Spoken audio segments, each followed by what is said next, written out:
Hello there, Peter here once again. Last time I was able to show you a number of things you can do at home with the devices you already have to have fun. With being at home, it's not easy for a lot of people. So it makes sense to kind of vary your workspace, vary the tools that you use to make it more interesting than boring. In my previous demonstration, I was able to show you how you can connect your television screens, if you have a number of them, to a particular adapter here and be able to watch in three screens if you enjoy that kind of thing. I was able to show you as well how you can do the same thing with laptop, view it on multiple screens, and do the same thing with your smart devices like the iPhone or if you have Samsung device that can work as well. Can also do the same thing with your tablets, like iPad. So I was able to show you a number of those things. But let's say you want to vary your workspace and you want to change the technology a little bit, just to make things less boring.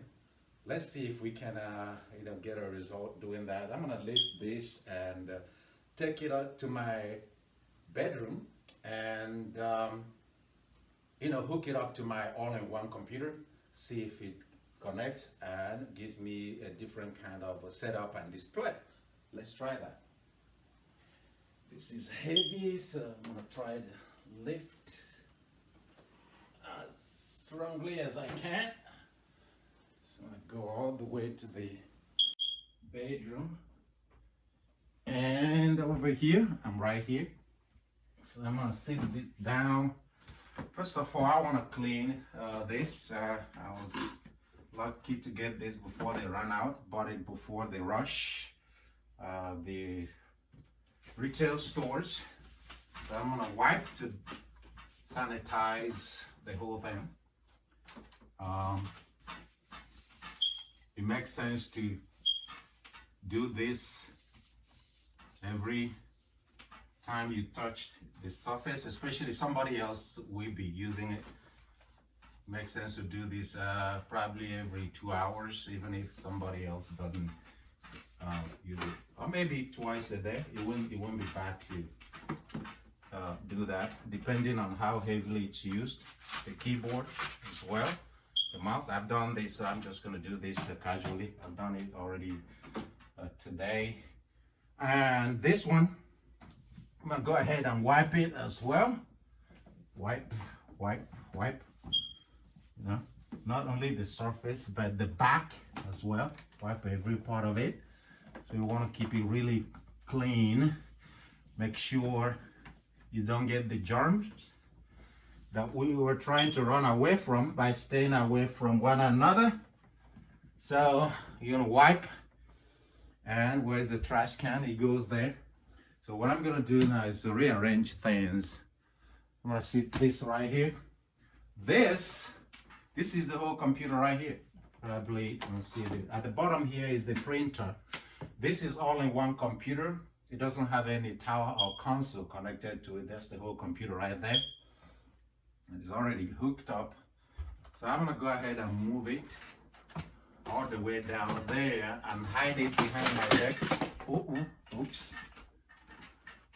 Things are falling apart here, literally. So I'm gonna go ahead and leave that there. I'm gonna unhook the lamp and bring this way down. Oops. Let's see. The connection there is kind of tied up somewhere. So I'm gonna move it so this can be steady. It's hard to do.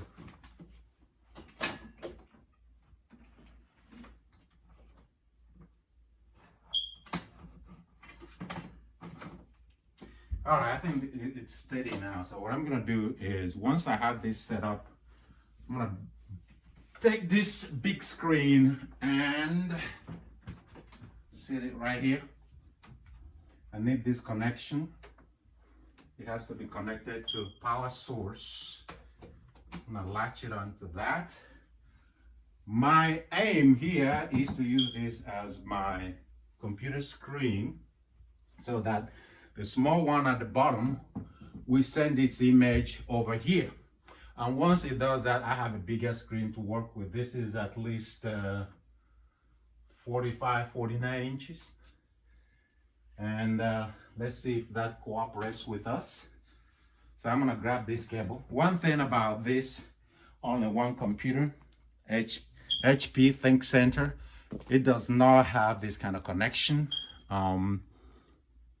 It doesn't have the HDMI connection like that. It doesn't have the port for it. This has 6 sides. What it has is the display port with 5 sides. Look at the difference. That's what it has as the port. And this is a tip that connects to that port. So what I have done is to buy this adapter to be able to connect HDMI to display port. So this is the female side of the HDMI, and this is the tip that will connect to that. So I'm gonna latch this onto that port like that, and let's see if the connection will be made from that computer to the big television screen there. So I'm gonna go down there. It's kind of hard to reach it now that is at the bottom, but no worries, we can find a way to make that happen. I'm gonna go to the back and look for the HDMI port of this big screen. And here it is, just found it. And I'm gonna latch it onto that. And for the computer at the bottom, this is a little uncomfortable, but I will find a way to make it work. So I'm gonna crawl down here and look for the display port.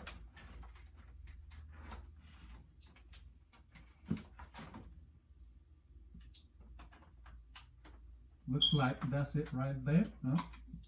Or not. But yep, you got it.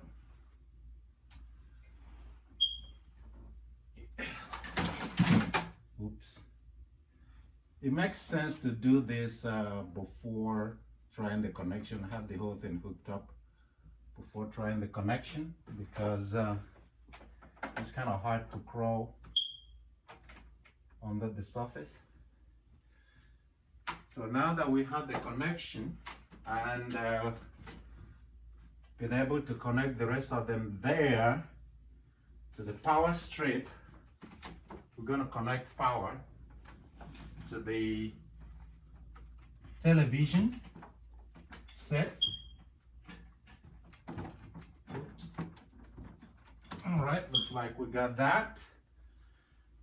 And now that we got that, I'm sweating like crazy. Gotta wipe the sweat.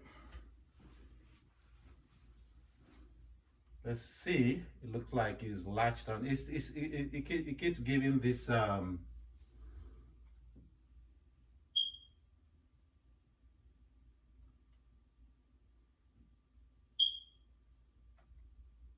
terms of the wobbling screen. So there are a number of things that you can do when it's not displaying properly. When you get to your settings, you can try adjusting one or two things and see what happens. So that one there was a little bit of a challenge, and we're able to adjust the settings there and make it work, as well as do software update on this television right here. So with this, as you can see, let me remove this from the menu.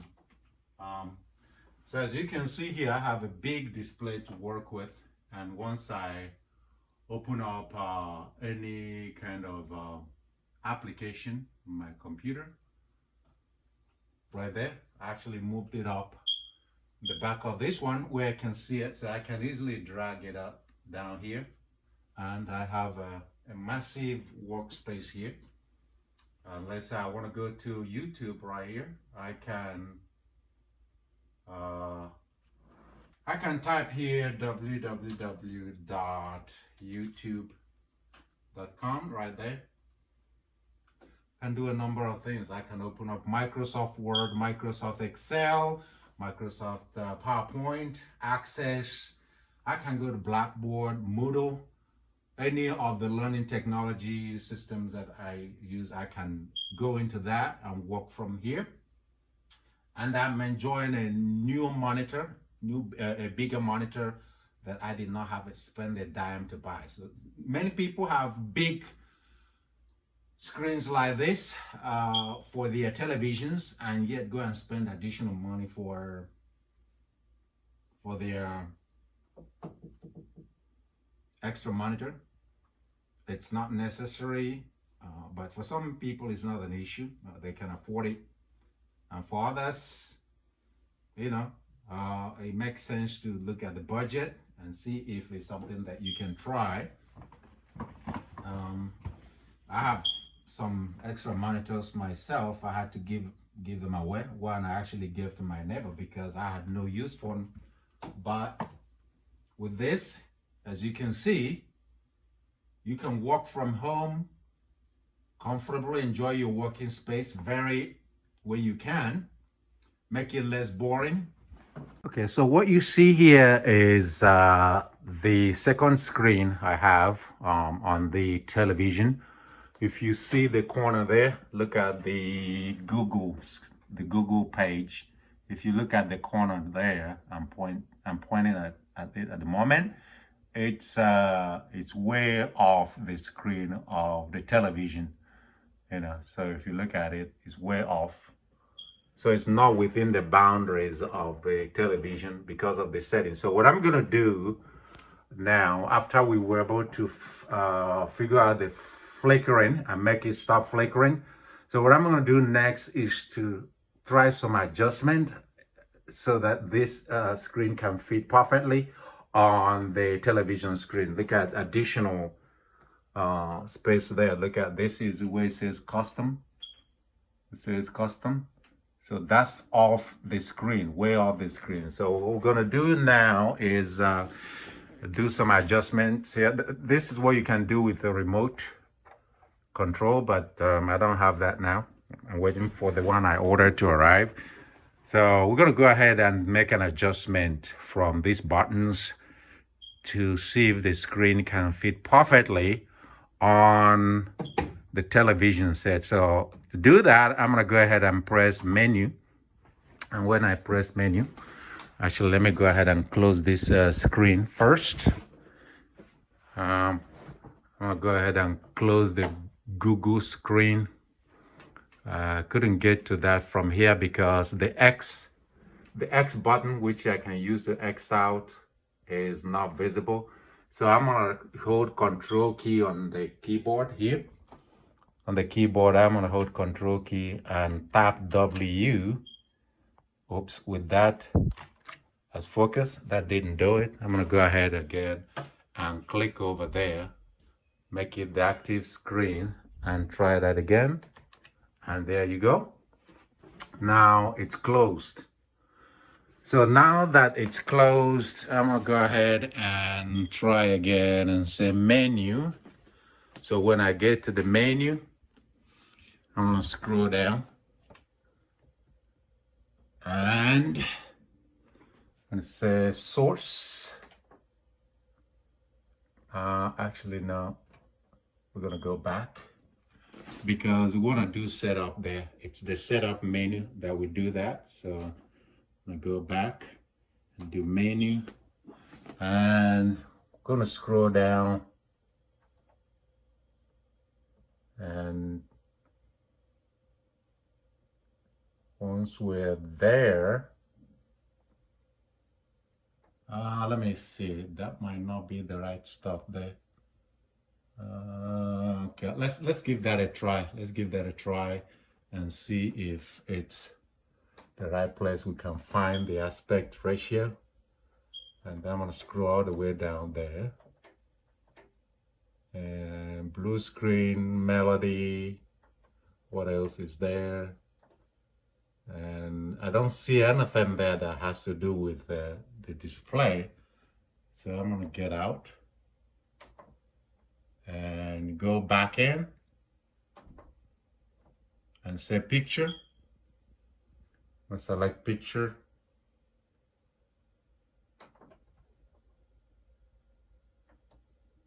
And we're gonna go all the way down there. And okay, it's way up there. I believe the size is way up there. I'm gonna go to size. Oops, that's not moving. Okay, we're gonna go there to size. Where it says 16:19 ratio, we're gonna try to change that. So I'm gonna say source. And instead of 16:19, okay, look at widescreen. Widescreen is there. And let me open up a Google page in the process. Okay, the Google page is open. The widescreen selection kind of blows it up, so we don't even see the menu to select. So I'm gonna keep going down there, and 4 to 3 will give you a smaller screen on the television. And I'm gonna tell it just scan to give me the best view. And here we are. Excellent. All right, we got it. We got our X there. We can X out of our screen. Look at it. Pause. This was outside before. Now it's inside. You go all the way down here. The customize is completely accommodated. So I have full screen to work with, and any of the windows I open up in the computer will display perfectly on the television screen. That's it. The most important thing is that if you're still feeling sick, stay home, see your doctor, stay safe, maintain safe distance from one another. If you're one of the younger ones, don't feel invincible, because when you gather in large groups, you can make other people vulnerable even when you're not vulnerable. And as we have seen in some of the most recent data, some younger people have fallen victims to COVID-19 and they died. So it's no longer the old people anymore. It's no longer the old people disease. So let's be careful, stay home, stay safe, enjoy working remotely from home. You can go to Skype, you can do Zoom, you can use Cisco WebEx. From here, you can connect with other people and do a whole lot of things. You can play online games. This is a time to learn some of those things that you haven't been able to do before. Do it together with your children and connect with others, have fun, play some of the games that you can play in real life. Some of the board games are now available digitally. Enjoy yourself, stay safe, and together we can beat COVID-19. Don't forget to subscribe to my channel and share with others. If you have learned something, give it a thumbs up, recommend, share, suggest to me the topics that you want to hear from me. Any kind of video ideas that you have. Some of you have done that already and I really appreciate it. So I'll be glad to demonstrate something for you, the audience, to enjoy and share with others. And if I have KSA Share on Facebook, so if you want to put in your video there or things that you want other people to see, feel free to do that. It's a knowledge clearing house where you can, do a whole lot of fun things for others to enjoy. Any skills you have, any special knowledge that you have, even some good, funny things that you can get from somewhere else, share with others. Stay safe, please. Enjoy the moment, see the best of it, stay positive. We can all beat COVID-19.